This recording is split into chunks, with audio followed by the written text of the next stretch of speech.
It's Oh, crazy. my St. Mary's hat on. I got to get a logo on here All right. for our talk. What is going on? What is going on? What is going on? It's your boy, Coach D Brown, former big leaguer, former first round pick with the Kansas City Royals.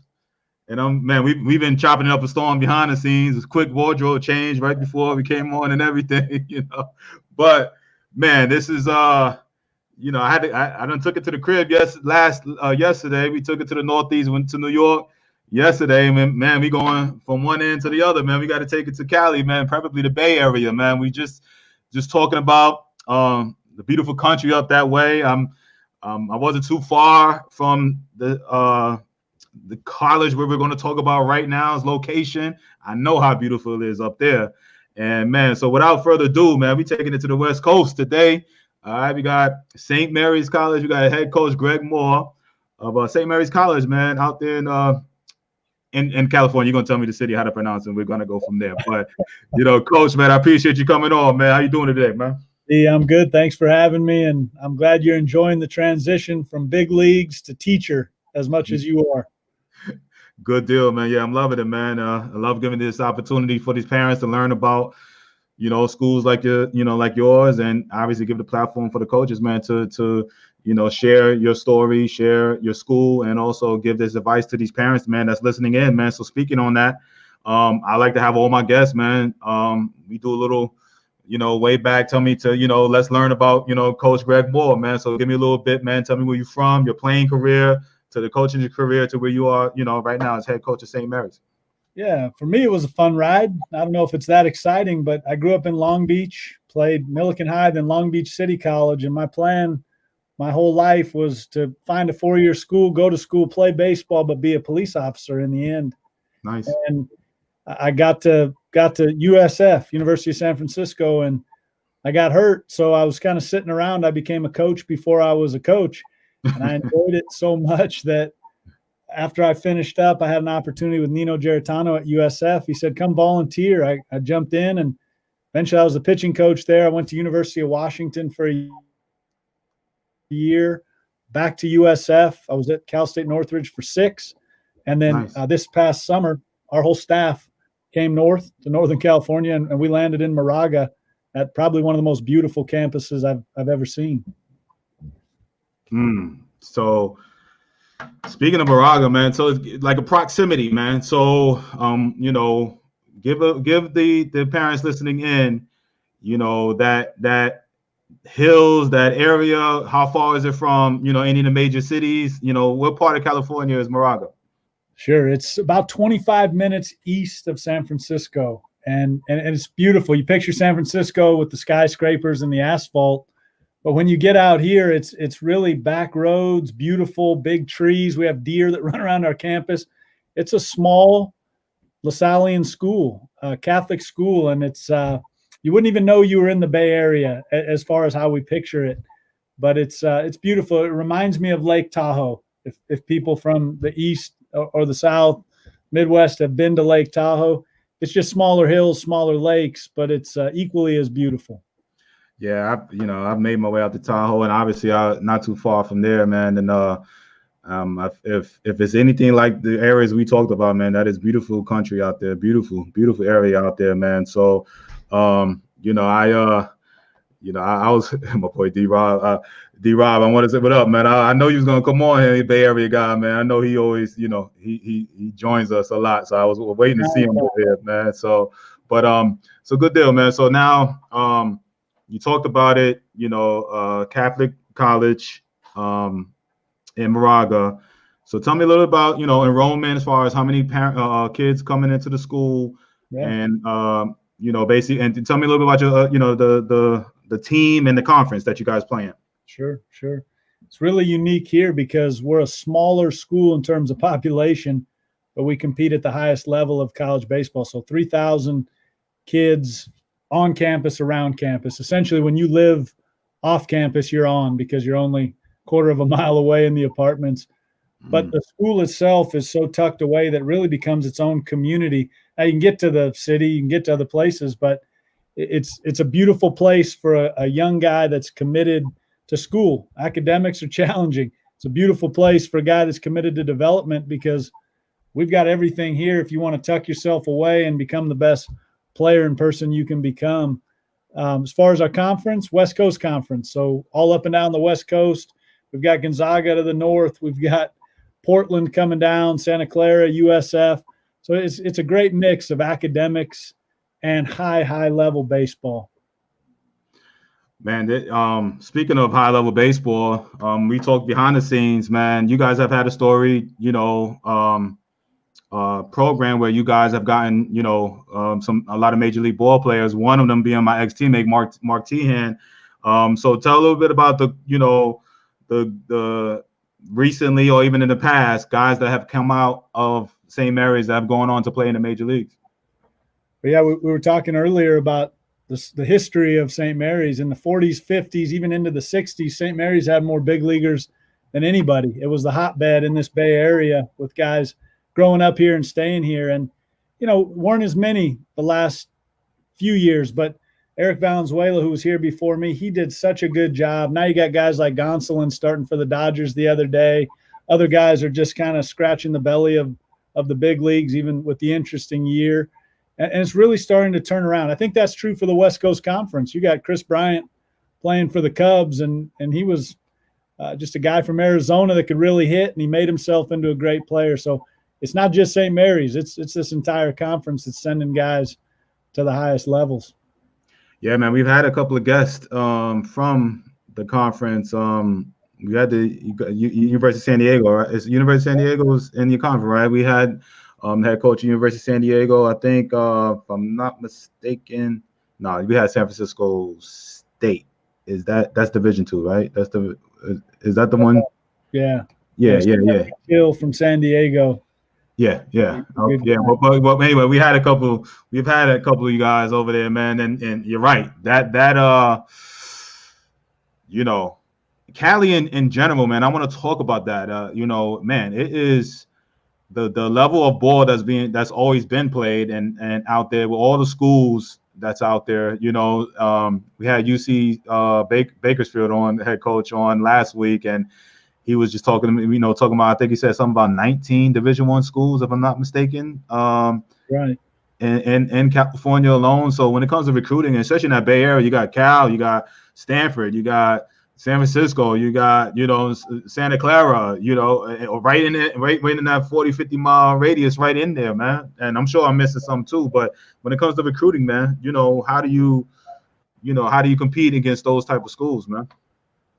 Well, I think what we offer here is very unique. You look at bigger schools where the classes are huge, and there might be an allure to some guys, but if you want to go somewhere where the class is 25 people and you've got a chance to have that intimate education, Catholic education, but also go play guys like Chris Bryant and the big leaguers in this conference in this area, it's fun because California is a state of 39 million people. So even though we've got a ton of Division I schools, there's a lot of guys playing and there's a lot of guys pushing. So a lot of the California guys, when they get to us, they're pretty advanced because the West Coast brand of baseball with the bunting, the base running for pitchers holding runners, a lot of our guys are pretty developed comparatively when they show up to their freshman year. That's there ain't nothing wrong with that, man. If less coaching. So I say that to say, you don't get the raw ball player, but how much, I'm going to ask that question, how much have you seen over the years of you coaching the lack of, I know you're speaking highly of the California ball players, but I want to kind of flip it and ask, because I talk to a lot of coaches, they feel like, sometimes these kids are coming in less prepared than in the past, and it's all about showcase baseball. Have you experienced anything like that as far as just the lack of, knowledge that these guys do have? Well, you nailed it, D. I'm giving the optimistic part of it because it's true in California. We have the brand West Coast baseball, but if you compare it to 10, 20 years ago, it's very different. The showcase mode, the mind that guys will take on to be showcase players, it's destroying to a degree the level of good baseball, the hit and run, hitting behind guys. So if you compare it to 10 years ago, it's not the same. Now, I'm still grateful we have people like now the late Coach Gillespie who taught the game a certain way. And that, that coaching tree and that message has gotten to a lot of people, but there is no doubt, D, that we have to stay to the fundamentals of baseball, and we can't be, falling in love with the idea of exit velocities only, because they don't help you win games. They don't help you become a great baseball player in the end. It's just kind of a measure to feed some development. Yeah, I mean, this is I hate to harp on, and because I also believe, even though it is showcase baseball, I also believe that these kids are still a lot bigger, stronger, and faster than 15, 20 years ago. When I was, we were, coming. I'm probably older than you, but it's like the average, velo now, and it was a lot different now. The way these dudes be hitting the ball, and I just say from the pitching standpoint, I was just saying that the other day, man. I'm like, man, I'm glad I don't have to play no more. Some of these arms is coming out of the pen, and starters are just easy 97, 98. So, what is that conference? What is the West Coast Conference known for? I mean, I know you, like you said, you got the Chris Bryants, you got, all of that, but what is it? Is it known for when we come over, and play in the West Coast, the West Coast Conference? What are we looking at? You know what I'm saying? What is it known for? I think you're looking at that West Coast brand of baseball. Big West, Pac-12, and WCC are all very, very similar. You're going to get your Friday starter, and it's going to be a 2-1 baseball game because that guy's a top 3-round pick. You're going to get your 3-4 hole hitters that can swing with anybody. What surprises a lot of people, and when I say this, it surprises them, WCC has moved past every other conference except the Pac-12 in non-conference winning percentage. I mean, the West Coast Conference has become the conference right underneath the Pac-12 in terms of having success, both RPI and non-conference. So you're getting really good, deep baseball, and you're still getting those guys coming out of the pens that are closing in the big leagues a few years later. So you get a brand of baseball that's neat because you also get a brand of young man that chooses the school who's serious about, just training their mind, and they want a certain education. So we get a good blend. Good deal, man. So speaking of, the kids coming in, man, and I like California being so enriched with, talent. Are you strictly, honed into, when it comes to recruiting? Are you strictly California based, Bay Area based, or what? Where's your, recruiting net? Yeah, it's everywhere. We've got guys from Arizona. We've got some guys coming from the East this year. In a unique year, we have a rather large roster, but some guys coming from the East. So we'll go into the Northwest, and our school is great because if your grades are good, solid, good, or great, you're going to get a good academic package. So even though our school costs a lot of money, we're $67,000 a year. We've got a lot of guys that are on 25 to 30 in just academic money. So we've been able to go out of state, pair that with some financial aid and baseball money. And I was at a state school a year ago. We're giving guys the same percentage, and we're pretty comparable to going to a state school in California if the grades are good. So we can go anywhere. It's funny, like, I'm gonna ask this question to you, Coach, and let me ask Mike's question real fast. All right, Mike says, "Oh, that's humbling. Showcase baseball has little depth. How do we make up for the deficit or get that depth?" I think Mike's question is the question of the year and maybe the decade. In my opinion, what we teach young people is to value the game and value the values that the game teaches. So, a lot of times we're talking about effort, just getting down the line as hard as you can. We're talking about executing your job and having good first steps on defense. And all those things are probably not flashy, but they teach us. And we know this from growing up in and around the game. The game's just a vehicle to teach life. So the more we can connect the values of the game and the lessons of the game to what they're doing day to day, not so much looking up into the stands and saying, who did I impress? That's not any way to live or play. The game will teach us the right way to sacrifice, right? We got the bunt in this game. It's built in. It'll teach us the best way to fail and be a good teammate. So the more we can simplify, kind of condense the game down and not worry so much about what everybody else thinks or what the metrics say, the more the game will teach us. That's what we gotta keep pounding with these young people. Otherwise, they're going to lose the love of the game and even the value of what baseball is. Love it. All right, good deal. Let me get another question in. D-Rob says, do you recruit from the JUCOs, and what kind of GPA do you need to qualify? Derrick, we go after junior college players all the time. I'm one of them. I went to JC. I loved my experience in JC, so I really appreciate how humble and hungry JC players are. So we do it often. We've got maybe our best recruit coming in as a center fielder from a junior college. I couldn't be more excited to have him coming. But to get into school here, you probably need about a 2.7 from the junior college. From a high school, you're going to need about a 3.0 and a decent SAT score. But JC players out there right now, please understand how much respect you have from coaches, because you took the humble road, the slow path, and you play a ton of baseball. And if you take care of school, then you truly become someone different. And if you're thinking about going to a JC, I sit in living rooms sometimes and I'm recruiting the young man and I'm telling him, I think JC would be a great option for you. So I give a lot of respect to people that are doing it well at the junior colleges. Yeah, my listeners know how I feel about junior college, man. And it comes from just speaking to you guys. It don't matter. It's not just junior college coaches. It's been Division I all the way down. And it's, again, another guest for my listeners who know me and been following me for a long time. You are another one of, like, it seems like every guest that comes on, coach or player, they all started somewhere in JC. You know what I'm saying? They started in junior college somewhere. And it's like, here you come. You're saying the same thing. I played junior college ball. You know what I'm saying? And it's that brand. I just think it's a win-win situation for the kid. You know what I'm saying? It's like there's nothing wrong with playing in junior college. So good question, D-Rob. I wanted to ask this question, man. Speaking of a college that costs $67,000, so I have different schools that come on, and sometimes they're not fully funded, and that's their hang up. You know what I'm saying? And do you feel like sometimes, I mean, that's 67,000 is that's pretty much one of the highest fees I've seen so far on my show. Do you feel like that is a hang up there too? Is that feel like it hurts you when it comes to recruiting, or no? What it keeps us from doing is recruiting the 2.0 to 2.7 student.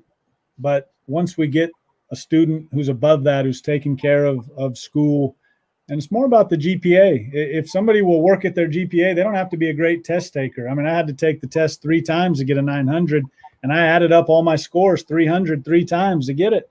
So it's not so much about the academic merit. It's how hard young guys will work. And if they will work in the classroom, this school rewards that. And I don't feel like we're at a disadvantage at all because of how we can package academics and athletics. Yeah, no doubt about it, man. I listen. I hear those numbers, man. It just be like, oh gosh, it is what it is, man. But it's it's just the nature. You get the kind of education, man. So what is St. Mary's known for? Most of our guys are business majors, and what's neat is you hear about Stanford, you hear about Cal, but we laugh because around here is kind of the urban legend that's actually true, is that when you graduate from St. Mary's and you look 5 years out, you're making as much as those guys from Stanford and Cal. Although you hear those schools more, that's the way that the St. Mary's Gale holds themselves proud, is they get a great preparation for life, usually business for the baseball guys, but we've got guys in just about everything.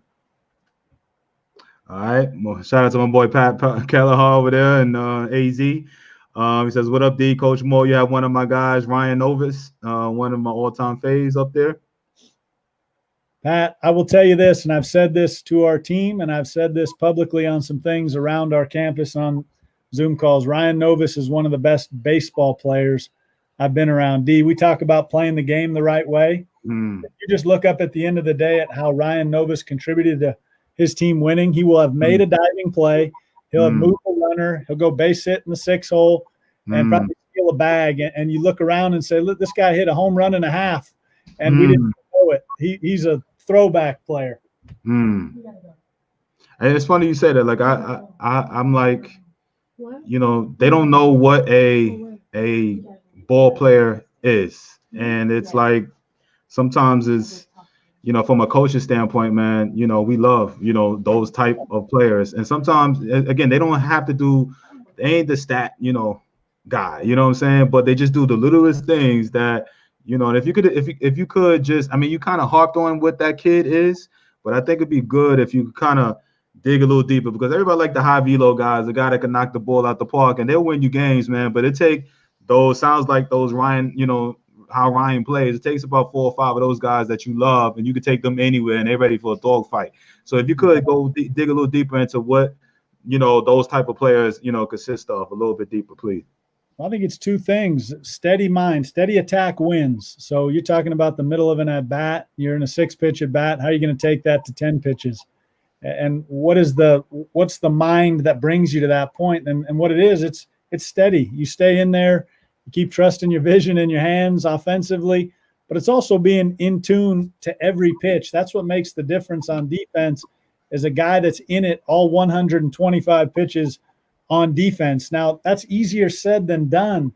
And only we know sometimes if we took 4 pitches off during the game, and our job is to get it to 2 and then 1 and then 0. I was with it every single pitch. I was tracking the ball through the hitting surface, all those things that nobody knows. That's what we have to value. I mean, I know the great speech by Ray Lewis in the Stanford locker room where he says, effort is between you and you. And those are the best players. It's not waiting for validation. It's just seeing how good they can be, in that batter's box. Then when they hit a weak ground ball to the shortstop, how hard will they get out of the box? That's a steady mind, because you're taking one act, which is a rollover. All right, that's not good. But you know what? Now I'm going to put some pressure on the defense, get down this line, and I'm going to make something good happen. That's what a guy like Novis does every single day. So the second part, aside from the steady mind, is you got to bring that energy every day. You have to bring that commitment to be great at the game, not at the showcase, but at the game every day. And then you got a special baseball player once they do that for about 1,000 days. I love it. Coming with it every day. Coming with it every day. I love it.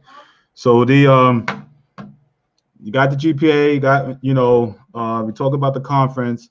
So sounds like when it comes to the brand of ball that you guys play, is it more like the Ryan Novis style, or is it known for pitching? What's your style?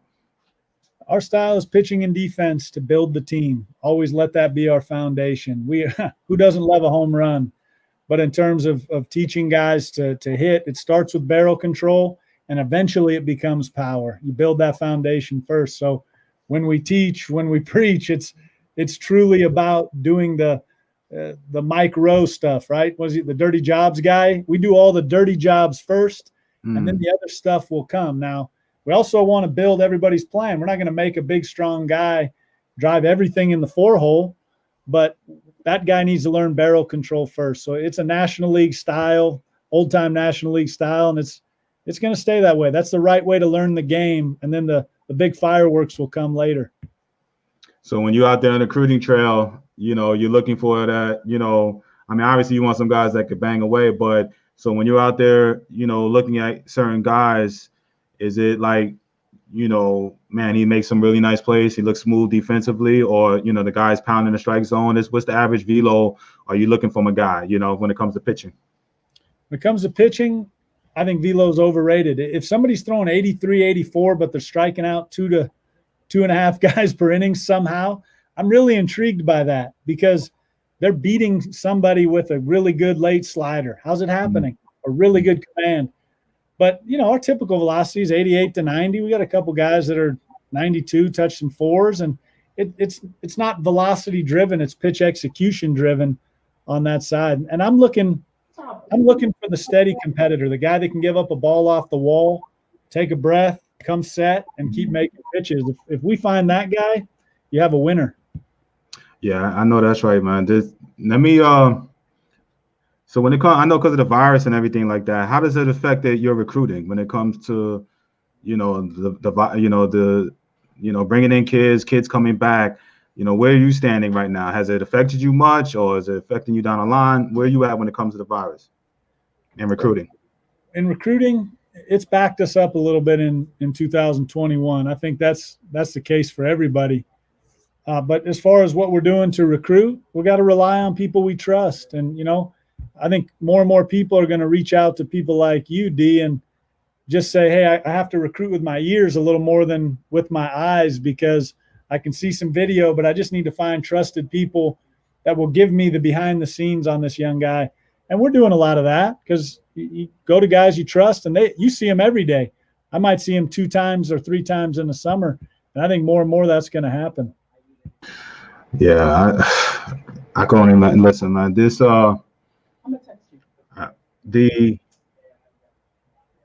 just think that I see kids, man, like, I hear parents and stuff, and they're fretting and they're stressing over this, virus, and it's affecting them, hardcore.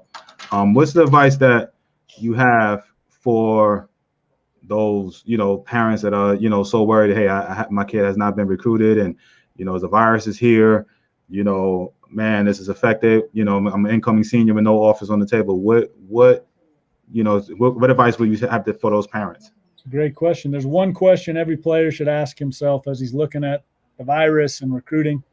Am I a self-starter? Self-starters right now in our program and every program, high school included, self-starters are winning. They're winning this shutdown. Call it whatever you want. They're getting better, and they're passing guys up. The guys that are not self-starters are drifting behind, and they're going to have to either catch up or get out of the game. So the question is not what the circumstance is. It's, am I doing this? Am I driving this? Am I hungry to figure out structure and progress myself, or am I just going to wait until things get back to normal? Be a self-starter and you'll win this thing. Yeah, I think, as I said, like a lot of, some kids have played some summer ball, so it's not like they've been like not playing, but I believe some kids are going to look, next year, because they ain't even putting in the work, and they kind of slacked off a little bit because of the virus. They're going to show, especially when it comes to evaluation time, man. So, it's crazy. I have a question that came in. Bubba from Alabama says, what questions do you ask behind the scenes? So I guess to, young kids or anything like that, what type of questions do you ask? Yeah, I ask really about 6 things. I won't go too in depth with each, but I want to know their approach. I want to know how they treat the physical side, how they train, how they value reps. So approach, physical, and then visual. I look at it as a triangle. The vision is where they see themselves going. So I want to know about their mind, their body, and their spirit. And I want to ask a lot of questions about that, because it teaches you something. And then I want to look at their concentration ability. Can they control their attention? I want to look at their ability to separate, right? Are you nice to your brother even though you go 0 for 11? You show up at the house and you're not kicking the dog or kicking your younger brother. And then I want to know about their ability to communicate. And they don't all have to talk as much as I like to talk, but I want to know that when the time comes to speak to a professor, to speak to a boss one day, that they're going to have the ability and the courage to go up and have tough conversations, with me included, because that keeps us from getting distracted by things that don't matter. So I look at it as approach, physical, visual, lock, block, and talk, concentration, separation, communication. Those are the things I'm looking for in terms of skills in young guys. And when it comes to, I was just talking to a few coaches, man, how big is like communication, like with the player, as far as like him communicating with you, as far as, holding a conversation, not just the yes and no's, and, because sometimes it's hard to get a read of a guy's personality like that, right? So, how do you sift through and I'm sure you've done it way longer than, I'm talk to hundreds of kids, but, how do you deal with the huns and those kids that doesn't talk much, man? Like that would annoy the mess out of me, man. Yeah. I want them to understand the importance of communication, and I want them, they don't have to talk a lot, but they have to be willing to ask questions. I hope young guys understand how much a coach appreciates even the toughest questions. I'll get things like, hey, coach, they come to the office, right? They sit down, they say, why am I not playing? What do I need to do to get better? I mean, that makes my day, that a guy's that clear. He comes in, we're going to be able just to get to the truth quick, and then he can go work on it. It actually elevates a coach when a young guy will come in, I always say, at the right pace and at the right place. You ask these questions. And if you do that, I don't know many coaches that don't appreciate limited but honest communication. I love hearing that stuff. I love it, man. All right, good deal, man. Good deal. So, and then because of the virus and anything like that, have you been able to, schedule any type of, camps or anything going on in the winter or in the spring? Because you guys are, it's nice out there in Cali. It gets a little cold out there, but up there in the Bay, but you can still hold your camps and stuff outside. So, do you have anything lined up, in the near future? We don't as of now. We were shut down this summer just to keep campus quiet. But I think by the time we get to September, at least mid-September, we're going to have some prospect camps. All right. So is everything still on pace as far as the students coming in, and school and everything? You guys are still on pace and everything?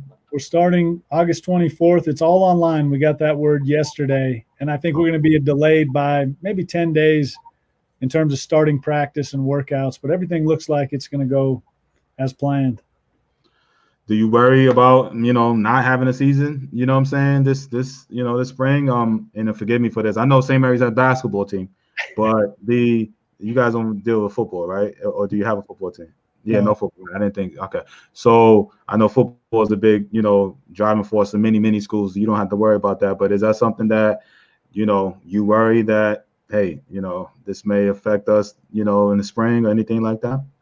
I've been telling our players we're playing whether it's sanctioned by the NCAA or not. We'll go to a parking lot and we're going to play. And I think that's the way every young player has to look, is we're going to find a way to play no matter what the news or the numbers say. We'll find a way to get it done.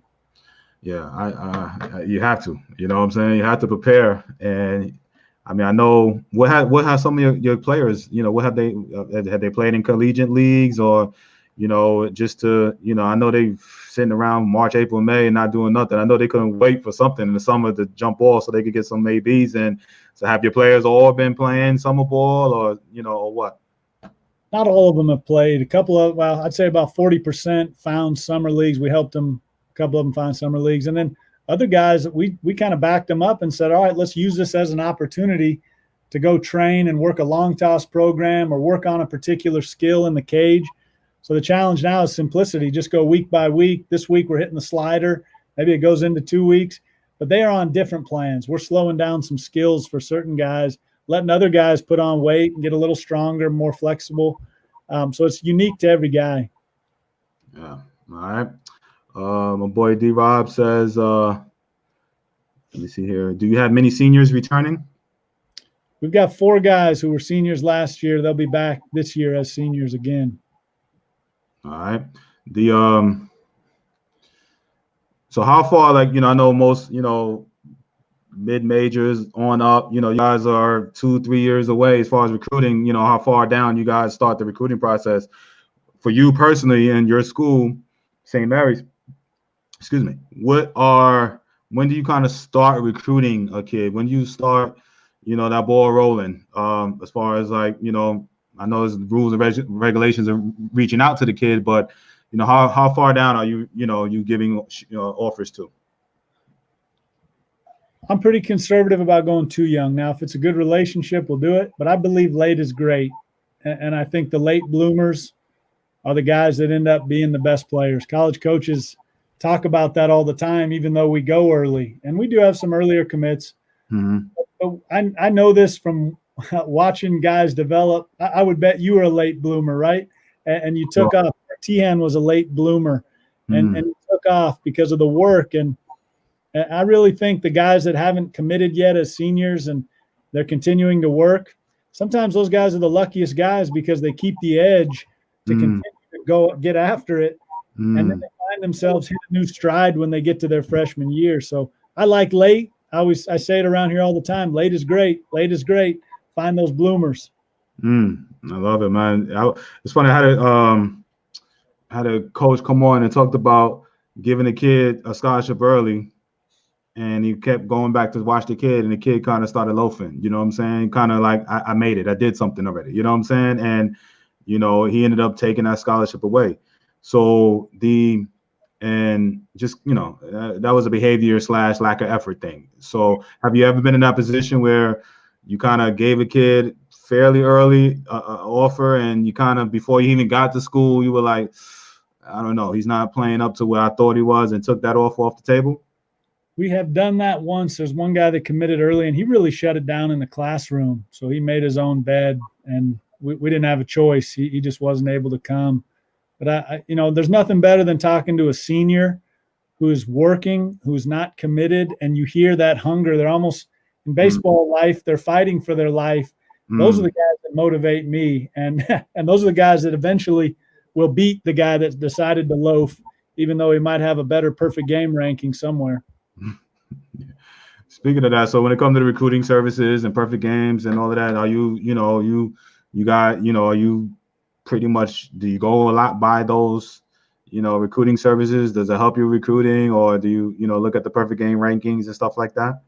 I don't really look at them. If we can get some information, if we're unclear on high school or something, we'll use it as a phone book. I respect what they do because they're really well run, but I want to get to know the young guy. I'd rather recruit 15 to 20 guys and have some depth with them instead of just look at 200 guys and treat them like cattle. I want to know who's coming to play here.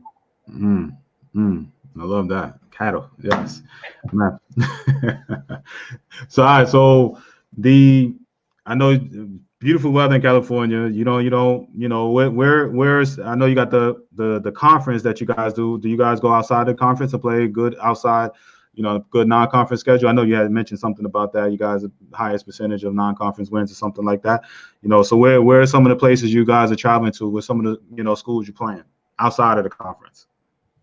UCLA last year, Sam Houston State last year. We got UNLV this year. I mean, we'll go anywhere. We're supposed to go to Iowa. That was our next trip before COVID. Anywhere we can make it work financially and get our team there. I want to play the toughest schedule. So when it comes, who's been, forgive me again, I'm just asking. I'm nosy, man. So who's been like that team to be? Has it been you guys? Anything when it comes to the conference? You know what I'm saying? Who's that team? That you guys are, they're pretty much up there all the time. You're competing up there. It could be you guys. I don't know. I want to hear this answer. Yeah. You know what I think is neat here is it's not a conference team, in my opinion. It truly is a Bay Area rivalry. It's Cal, and Cal's done a great job the last few years, but they're only 20 minutes from us, and we do recruit some of the same guys. A lot of times they're different. But there's nothing better than going over to Cal or having Cal come here so that we can just bang heads and say, all right, it's an East Bay battle. That's fun. It's fun because a lot of these guys have played with each other, against each other in the past. Yeah, I love it, man. So, yeah, Cal's right up the street up there. How far is Cal from you? I say 25 minutes if we don't hit any traffic. Nice. Good eating over there, too. Is it? Good food over there, yeah. Yeah, I've never been to Berkeley. Never ventured out that way. But yeah. So my daughter, that's one of her little schools she likes a lot. But so yeah. All right. So we Cali. We conference. We have the.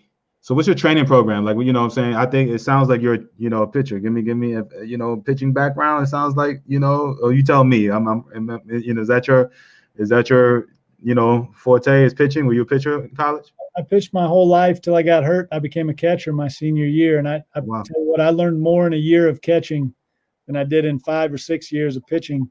So I kind of see both sides. But as the training goes, we train from the chest down like a football player, below the chest like a football player. We train from the chest up like swimmers, mobility and scap strength. But I want those guys to be strong and loose in the hips, powerful in the legs. And that's how we build all of our strength and conditioning for those pitchers. And then we take care of their arms. The scaps, I think, are so big. And I like a lot of the rear throw stuff that has, last 5-7 years has come about. And our guys are using that as well. Are you a big drive line guy? Do you use all the technologies, the Rapsodos and all of that? I mean, we have Rapsodo. I have a younger coach that helps me translate the data. I mean, I catch guys a lot, and if the fastball jumps, I'll just tell our Rapsodo, I'll just knock it on the side, and I'll say, hey, this guy has good spin rate. So I tell Rapsodo some things that were obvious 10 years ago before it came out.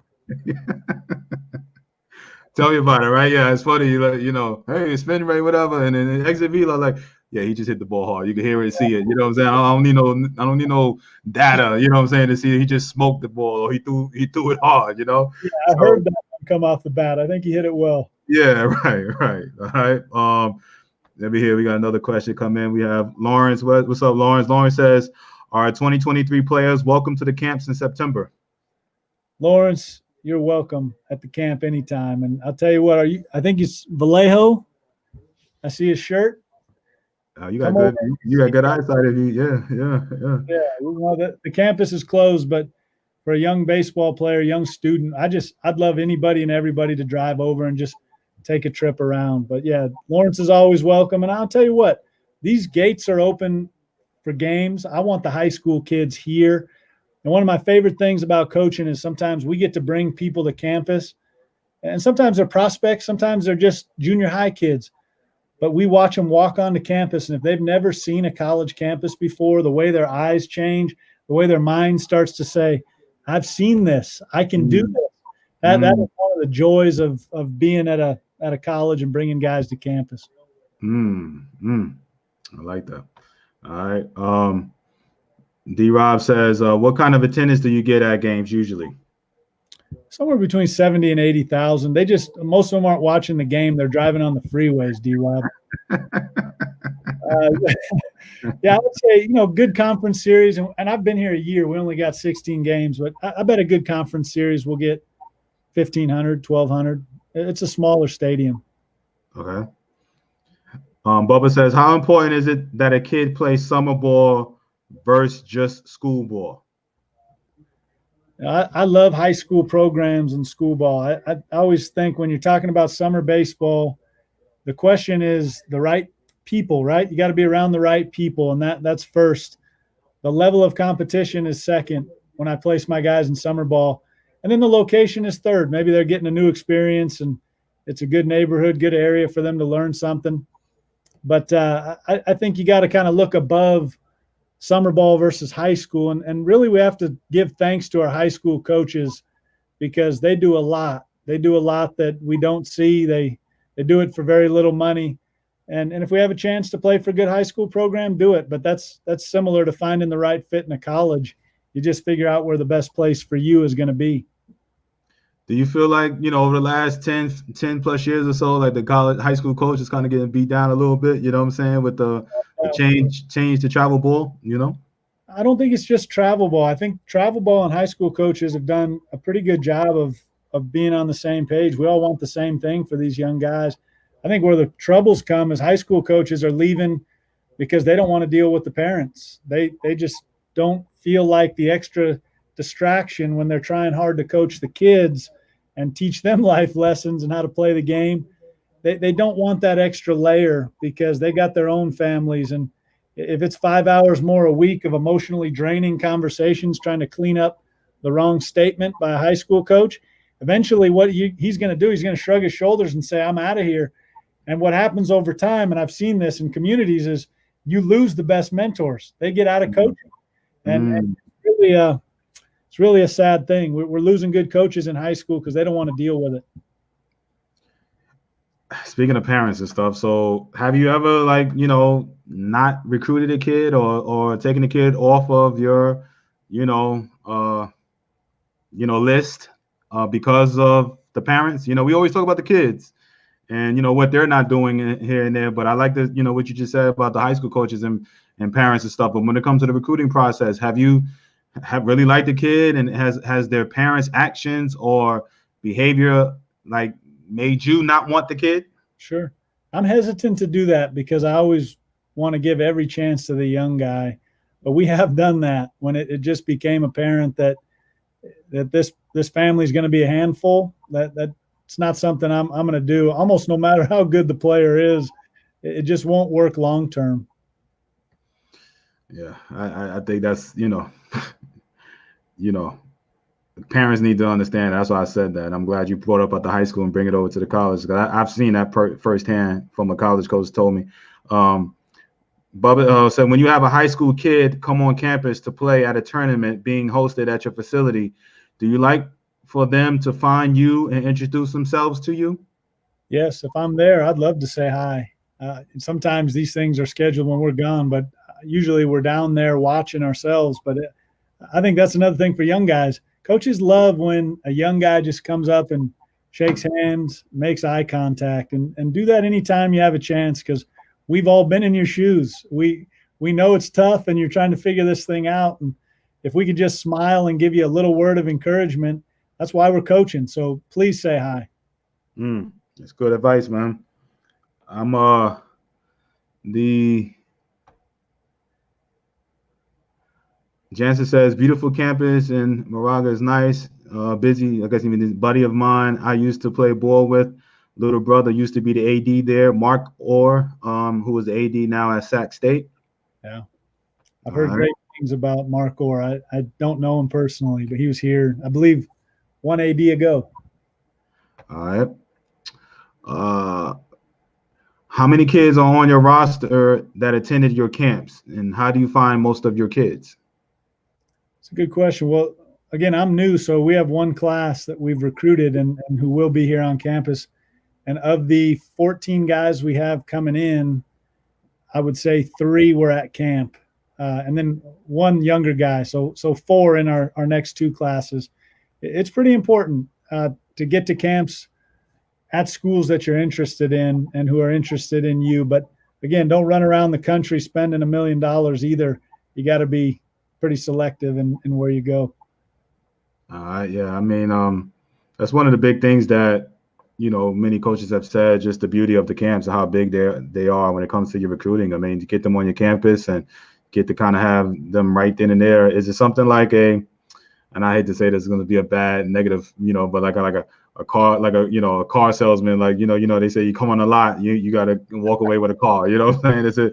Is it one of those things when you see that good kid, you're like, hey, I'm not going to let this kid get off of my campus without, essentially giving them an offer or saying something, you know what I'm saying? Is it like that when you get those type of kids that come on to your camps and you're like, man, this kid is a player, You nailed it, D. What it is you see a good player, but then you get to know the player a little bit and you say, complete package.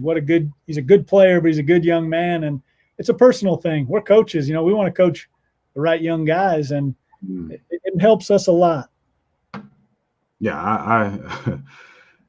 So coming over to a new program like this, what's been like your biggest, besides the virus? I mean, man, what's been your biggest stumbling block, or, what would you give, I'm gonna say advice to coaches, but what would you say, like starting a brand new job, Division I program, beautiful opportunity, what has been some of your roadblocks? I know the obvious is the virus right now, it's everybody's, and especially you being a new program. But what are some of the other issues that you had, like coming into a new program, joining a new school and becoming a new head coach? Well, I think the challenge anytime you change programs, you go to a new one, is getting to know the players fairly quickly. And it's a good challenge because sometimes you've got a roster of 35 and you're trying to track guys down in the summer. But I can't tell you how many conversations I had with guys in late June that I thought about 3 months later when we were talking about something on the field or something here in the office. And it's really a neat process because you're really drinking out of a fire hose, trying to learn who your team is. But better you can do it in that first round and just keep doing it throughout the summer. It speeds up the development process when you do start getting into work on the field and work around campus. You get to know kind of their stories before you get to know them as players. Like, how long does it take for a new coach, saying to put, their culture, their stamp on a program, what I'm saying? Because you got 35 guys and most of those guys you did not recruit. So, how you hear about the football guys, they come in and start cleaning house, you know what I'm saying, and getting the kids that they want in there. So from a baseball standpoint, how tough is it to, or how long does it take to kind of put, your stamp, is it right away or does it take time to kind of put your brand, your coaching style and culture, Really good question. It depends what program you're coming into. I came into a program that had a really good culture. Eric Valenzuela, his ability to teach these guys that effort matters in everything you do is pretty special. He's a really good coach. He's a really good mentor. So for me coming in, it was fun. I know Eric and I know what he's about, and his players embodied him. And that's kind of the best, I guess that's the best stamp you can give a coach and compliment you can give a coach is they took their lead from him. So we were more building on something that was already good. We weren't reinventing a culture that was that was deteriorating at all. So, but I think if you go into a place where it's in shambles, it takes a ton of time because it's chaos, and you're trying to bring some order to that. Yeah, I can imagine, man. Yeah, going to something like that. With so many kids being specifically trained to hit metrics, such as throwing 90 exit velo 95 or running 6'5", how do you separate the kids with so many hitting metrics? It's their mind, it's their character. I know there's more. You said it well, B. The metrics are different than when we grew up. They're just bigger, faster, and stronger. But that evens out because everybody is going to be bigger, faster, and stronger. What's the separator? It's how you handle failure. It's how you can shake hands, make eye contact, communicate. Those are the things that will become the separators for these players to succeed long term. And I think it's always been the case because it's always relative, but it's even more so now. Good deal, man. And that's sometimes it could be, it's some the easy things are not so easy to do every day. And I say that to say when you say the separating stuff, if you being the coach, I would leave it in your hands. If you just say what separates a player from somebody else, when you said is on an even playing field, it's so simple, but it's not being done on a regular basis on the ball field. The running the ball out, right? The throwing the ball around, to feel like you're having fun when you're taking the infield and outfield, the shaking your hand, looking at the coach in his eye, the conversation piece, and all of that. Those are little things that should be easy, but it's not done all the time, the running the balls and stuff like that. And I'd be the first to tell you that was one of my issues when I played, you know what I'm saying? But now being on the other side, I know I see how much it irritates the mess out of me, you know what I'm saying? So, sometimes I just, I think that the littlest things sometimes are the hardest things to do every day, you know what I'm saying? That's the separator. Yeah, I got to get that quote from you. Because you're exactly right. I talked to a GM once, longtime GM, and I said, what's the correlate? Why do some guys make it through the minors to the big leagues? And he said, it's tough to pin down, but he said the guys that ask the most questions are usually the guys, in general, that do pretty well because their minds are active and they want to know what's next. What can I do that's going to make me just a little bit better? I think that starts in high school, even junior high. All right. Jansen says, how many international kids does coach have? I know they used to have a handful of international kids that played hoops. Still do have quite a few that play hoops. We have not gone to Australia for players yet. We don't have any international guys, but I'd love to go to Japan to find a shortstop. It's funny. You're the second coach that said that in the last week or so about the gym. I think the other coach wanted, not a shortstop, wanted a pitcher though. You know what I'm saying? It's talking about polished players, man. Gosh, it's a whole different ball game there. They don't play baseball, they work baseball out there.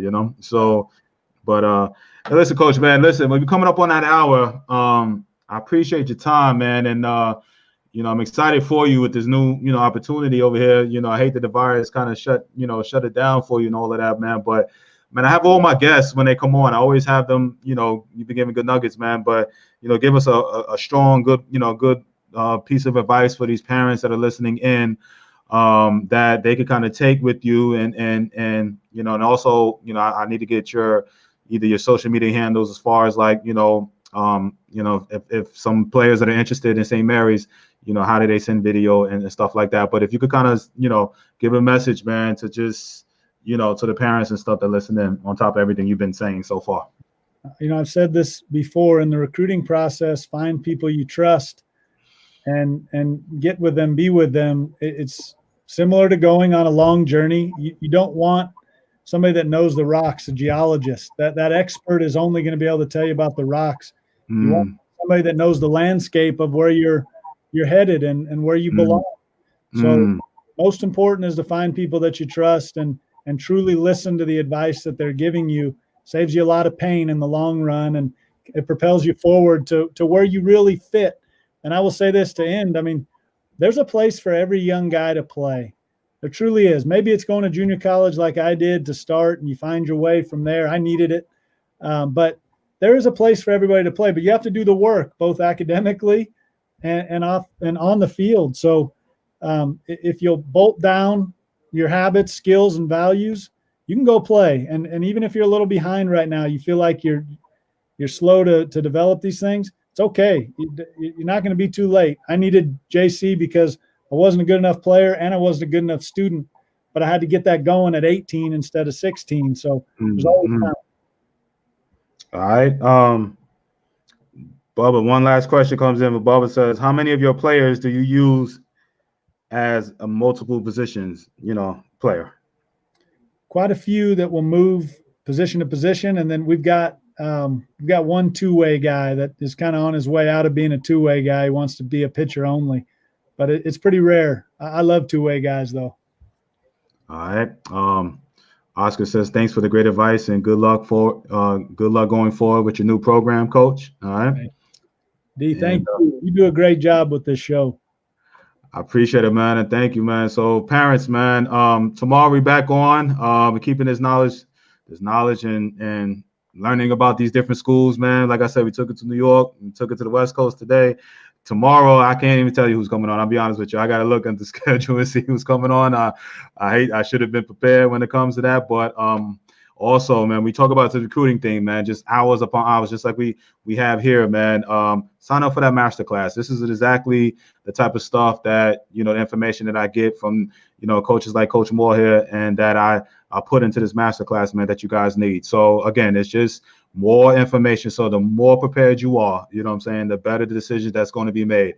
Coach, I know that you can talk about the transfer portals and stuff like that. And a lot of it has to do with, just not the right fit that you thought was going to happen. You know what I'm saying? So, try to make it, sometimes it happens, but you want to make that right decision the first time. And sometimes I just think these parents get jaded and kids get jaded by logos and schools and not necessarily the right fit. And then they end up transferring out. So, Coach, before we head out, man, where can that young player, that's interested, man, that wants to see more and learn more about you and St. Mary's, where can they, your social media handles, anything like that? I'm gonna put it in the comment section. Where can they send some video? Do you like it via email, Twitter, or what? Come to our website. I don't have social media, D. Okay. It doesn't work for me. I don't know how to use my phone. Go to St. Mary's College, California, baseball. You'll see it, St. Mary's baseball. And just check in with us. It's all right there. And again, if you're in the area, we'd love to have you out at practice or a game. All right. I'm just gonna put stmarysbaseball.com, maybe. I mean, they could Google it on their own, but all right. All right. D-Rob says thanks, Coach. And D, Bubba says another great one in the books. Much thanks to you, D, and the coaches that give their time and help the players and parents. And he's also said sign up for that master class. All right. So again, we are good, Coach. I appreciate you, brother. Good meeting you, man. We definitely got to stay in touch. I do this too. It's selfish reasons too. All right. I like to meet coaches from all across the country because again, with the following, you just never know. I may meet a kid out there in California, Nevada that I think can play, and because of the relationship we built, on this particular show, and I like to think that I know ball players, and I'd be like, hey, Coach, hey, look at this kid. You may like you for your program. So that's why I like to meet guys like yourself, man. And I know that area is so pretty. I gotta come over there, and man, I love that Walnut Creek area. It's so pretty out there. But and if it's anything like that, like you said, man, we will finish our conversation we were having before we jumped on. All right, good deal, man. So listen. Tomorrow, 4 p.m. Eastern, we're coming with another school. I should have known, but I'm not. I can't remember who's coming on. All right, tomorrow. So another D1 coach coming on tomorrow, 4 p.m. Eastern. We're keeping his knowledge and his ball rolling. So parents, I appreciate you guys joining us, and we will see you tomorrow, 4 p.m. Love you guys. All right, thanks, Coach. Thanks, D.